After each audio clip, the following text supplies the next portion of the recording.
Hello everyone! Today I'm going to talk about a very interesting app that you could use in your classes to improve your learners' oral proficiency skills and also their writing. So let's start! The name of the app is called Blurry Image Background and it's available on iOS devices. So let me show you how you could use this app in your teaching and also have your learners use it and make presentations much more interesting. So after downloading the app and you open it, you get to something like this.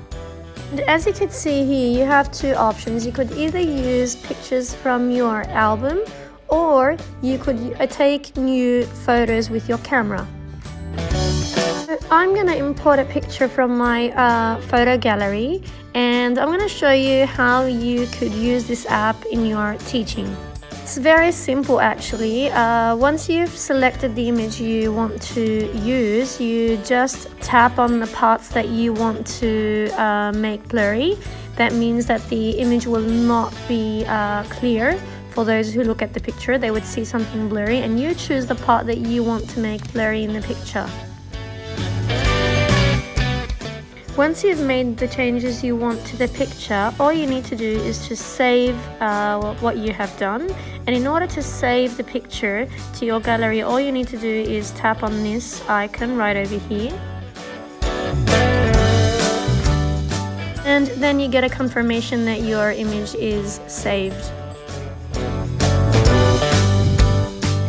The way of how I use this app into my teaching as a teacher is that I would, for example, when I teach a new topic, for example, adjectives or anything else, and I want to introduce it in a very interesting way, one of the ways is, for example, to bring a picture that obviously the students would guess and be able to recognize and start asking questions about that picture.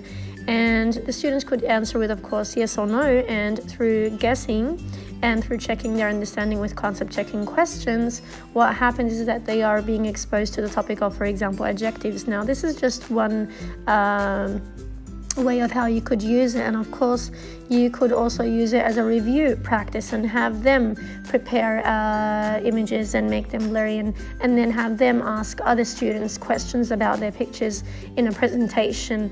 And I think it's a very motivating way and nice way to introduce or review certain words or grammatical topics and so on.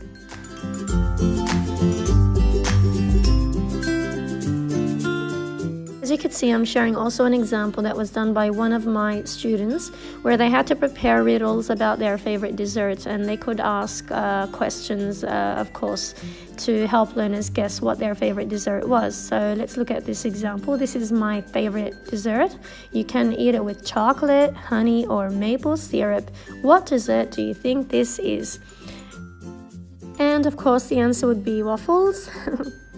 And this is another example that was used, for example, to review the topic of animals. And of course, you could see that reviewing one topic leads to reviewing another topic as well. For example, if you could see adverbs as well, you could see nouns, you could see many other topics that you could use this wonderful app to help your learners practice speaking and reviewing grammar and vocabulary.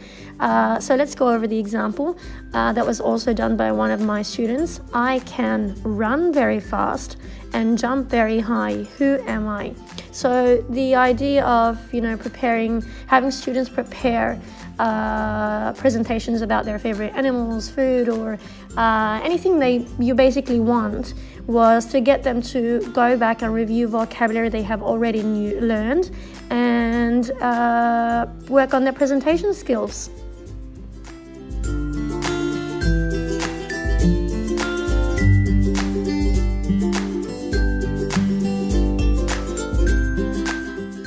I have shared just two examples of how you could use this wonderful app to review and also teach certain topics. But of course you could use it in so many ways in your teaching. For example, for predictions, if you're teaching a new reading comprehension text and you want to present and project an image and have parts of it blurry and ask them, what do you think the text is about? Or for example, as I said, the adjectives, adverbs, nouns, WH questions, and really so many other examples could be used as well to review basically vocabulary and grammar. So I really hope that you get to try this app with your learners and help them practice, their oral skills using this app.